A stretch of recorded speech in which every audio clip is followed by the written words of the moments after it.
Assalamualaikum warahmatullahi wabarakatuh. Alhamdulillahirabbil alamin. Senang rasanya bisa bersua kembali dengan sahabat semua di channel seputar Islam ini. Mudah-mudahan Allah senantiasa ridho memberikan karunia kesehatan yang sempurna dan dimudahkan semua urusan dunia wal akhirah. Amin ya rabbal alamin. Kali ini saya akan berbagi kisah tentang sahabat Nabi, yaitu Sya'ban radhiyallahu an. Sya'ban adalah sahabat yang memilih tinggal berjauhan dengan Rasulullah Shallallahu Alaihi Wasallam, dan Madinah adalah magnet bagi sahabat dan masyarakat pada umumnya. Tidak lain karena agar mereka bisa dekat terus dengan Nabi Muhammad Sallallahu Alaihi Wasallam, seorang Nabi dan Rasul terakhir. Masjid Nabawi yang berdempetan dengan rumah Nabi Muhammad Sallallahu Alaihi Wasallam menjadi pusat kegiatan umat Islam pada saat itu, mulai dari tempat Nabi Muhammad mengajarkan ajaran Islam hingga tempat umat Islam menyusun rencana perang.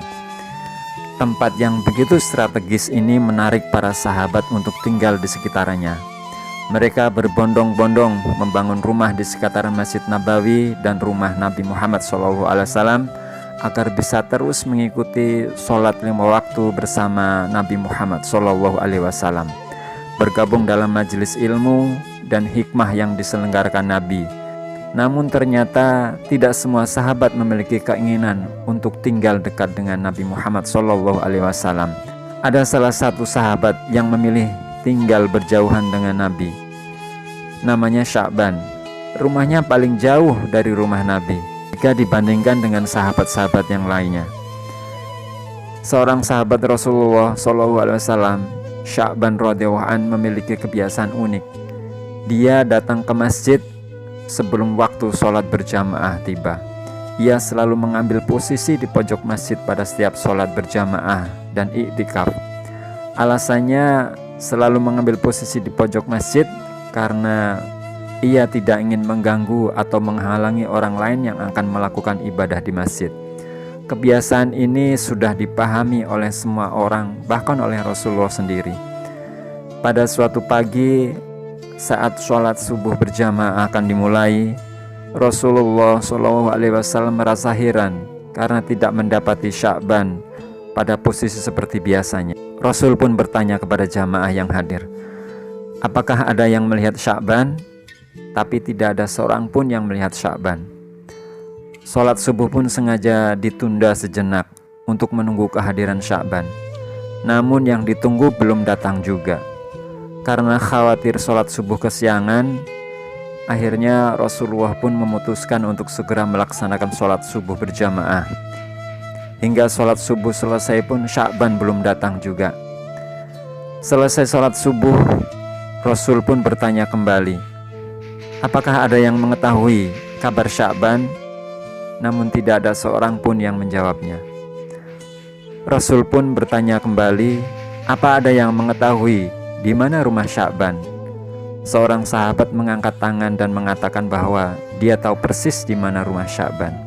Rasulullah sangat khawatir terjadi sesuatu terhadap sahabatnya tersebut, meminta diantarkan ke rumah Sya'ban. Perjalanan dari masjid ke rumah Sya'ban cukup jauh dan memakan waktu lama, terlebih mereka menempuh dengan berjalan kaki. Akhirnya Rasulullah dan para sahabat sampai di rumah Sya'ban pada waktu sholat duha, kira-kira 3 jam perjalanan. Sampai di depan rumah Sya'ban, beliau mengucapkan salam dan keluarlah wanita sambil membalas salam. Benarkah ini rumah Sya'ban? Tanya Rasulullah. Iya benar, ini rumah Sya'ban, saya istrinya, jawab wanita tersebut. Bolehkah kami menemui Sya'ban yang tidak hadir sholat subuh di masjid pagi ini? Ucap Rasulullah. Dengan berlinangan air mata, istri Sya'ban menjawab, beliau telah meninggal tadi pagi.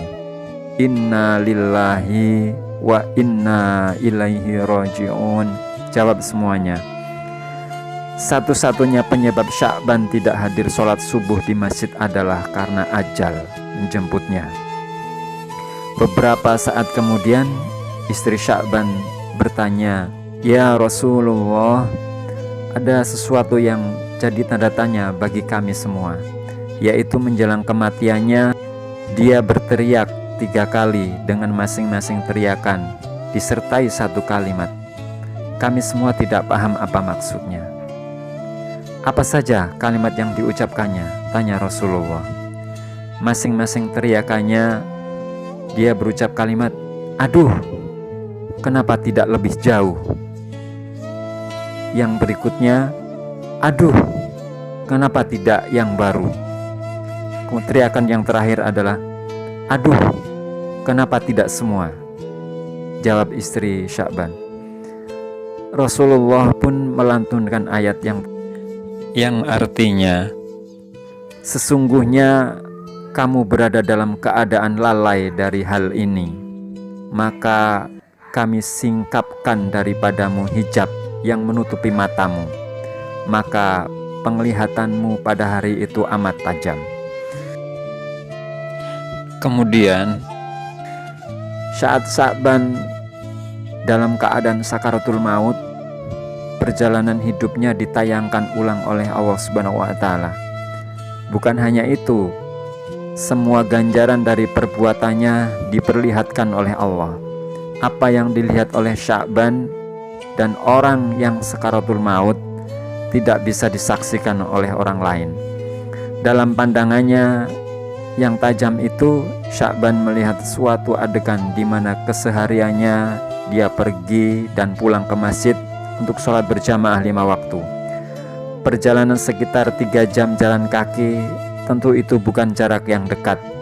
Dalam tayangan itu pula Sya'ban diperlihatkan pahala yang diperolehnya dari langkah-langkahnya ke masjid. Ujar Rasulullah, dia melihat seperti apa bentuk surga yang dijanjikan sebagai ganjarannya. Saat dia melihat, dia berucap, "Aduh, mengapa tidak lebih jauh?" Timbul penyesalan dalam diri Sya'ban, mengapa rumahnya tidak lebih jauh lagi supaya pahala yang didapatkan lebih indah. Dalam penggalan kalimat berikutnya, Sya'ban melihat saat ia akan berangkat sholat berjamaah di musim dingin. Saat itu ia membuka pintu, berhembuslah angin dingin yang menusuk tulang. Dia masuk ke dalam rumahnya dan mengambil satu baju lagi untuk dipakainya. Dia memakai 2 baju. Sya'ban memakai pakaian yang bagus di dalam dan yang jelek di luar. Dia berpikir, jika kena debu, tentu yang kena hanyalah baju yang luar. Dan sampai di masjid, dia bisa membuka baju luar dan sholat dengan baju yang lebih bagus. Ketika dalam perjalanan menuju masjid, dia menemukan seorang yang terbaring, yang kedinginan dalam kondisi mengenaskan. Sya'ban iba dan segera membuka dan melepas baju yang paling luar, lalu dipakaikan kepada orang tersebut. Kemudian memapahnya ke masjid agar dapat melakukan sholat subuh bersama-sama. Orang itu pun selamat dari mati kedinginan dan bahkan sempat melakukan sholat berjamaah. Sya'ban pun kemudian melihat indahnya surga yang sebagai balasan memakaikan baju bututnya kepada orang tersebut. Kemudian dia berteriak lagi, "Aduh, kenapa tidak yang baru?" Timbul lagi penyesalan di benak Sya'ban ketika dengan baju butut saja mengantarkannya mendapat pahala besar. Sudah tentu dia akan mendapatkan yang lebih besar jika dia memberikan pakaian yang baru atau yang lebih bagus. Berikutnya, Sya'ban melihat lagi suatu adegan saat dia hendak sarapan dengan roti yang dimakan dengan cara mencelupkan dulu ke dalam segelas susu. Baru saja ingin memulai sarapan, muncullah pengemis di depan pintu yang meminta sedikit roti karena sudah 3 hari perutnya tidak diisi makanan. Melihat hal itu, Sya'ban merasa iba. Kemudian ia membagi 2 roti tersebut dengan ukuran yang sama dan membagi 2 susu ke dalam gelas dengan ukuran yang sama rata. Kemudian mereka makan bersama-sama. Allah pun memperlihatkan Sya'ban dengan surga yang indah. Ketika melihat itu pun Sya'ban teriak lagi, "Aduh, kenapa tidak semua?" Sya'ban kembali menyesal. Seandainya dia memberikan semua roti itu kepada pengemis tersebut, pasti dia akan mendapat surga yang lebih indah. Sya'ban bukan menyesali perbuatannya ataupun kesalahannya, akan tetapi menyesal karena tidak memaksimalkan apa yang bisa ia kerjakan. Sesungguhnya pada suatu saat nanti kita semua akan mati, akan menyesal, dan tentu dengan kadar yang berbeda. Bahkan ada yang meminta untuk ditunda matinya, karena saat itu barulah terlihat dengan jelas konsekuensi dari semua perbuatannya di dunia. Mereka meminta untuk ditunda sesaat karena ingin bersedekah, namun kematian akan datang pada waktunya, tidak dapat dimajukan dan tidak dapat diakhirkan sesaat pun.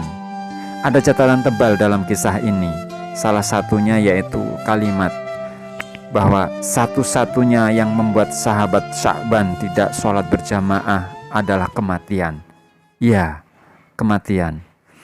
Demikian sahabat, mudah-mudahan ada hikmah yang bisa kepetik dalam kisah ini, dan Allah senantiasa karuniakan kita kesehatan yang sempurna dan keberkahan dalam hidup kita, serta diberikan segala kemudahan dalam urusan kita. Kurang lebihnya mohon maaf. Billahi taufiq wal hidayah. Assalamualaikum warahmatullahi wabarakatuh.